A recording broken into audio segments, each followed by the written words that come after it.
Bonjour à tous, on se retrouve aujourd'hui pour un nouvel exercice de géométrie pour le groupe AB, dont l'énoncé est le suivant.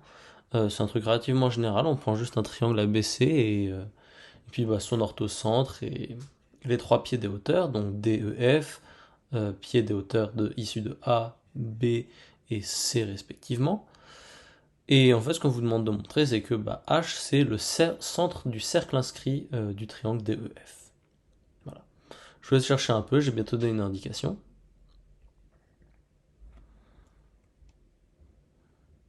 Et l'indication est la suivante, faut penser à des quadrilatères cycliques. L'exercice est en gros sur des quadrilatères cycliques et donc l'idée c'est d'en trouver et de les utiliser correctement. Je vous laisse un peu de temps et j'ai donné une correction. Donc déjà, ce qu'on peut remarquer, c'est que quand on trace la figure entièrement, c'est-à-dire que on rajoute vraiment le triangle de EF, et on voit que on a en fait déjà tracé les bisectrices. Les bisectrices, on dirait que c'est les hauteurs là. En fait, c'est ce qu'on va essayer de montrer. Et comment on va faire ça? Et on va déjà commencer par montrer qu'il y a plein de quadrilatères cycliques dans la figure.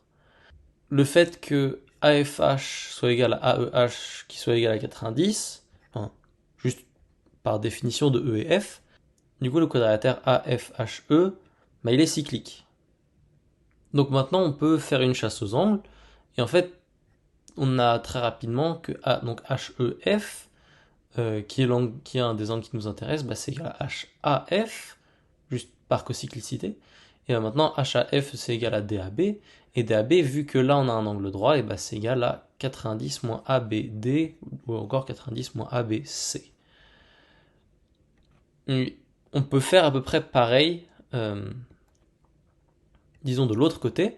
C'est-à-dire que maintenant, si on regarde HED, c'est égal à HCD, puisque, pareil, CEHD est cyclique.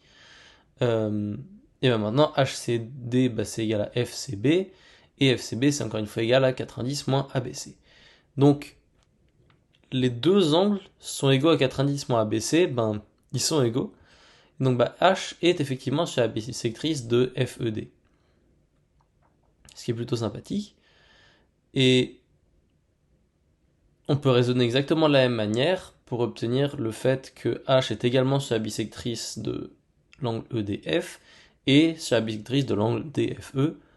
Autrement dit, H est le centre du cercle inscrit de DEF.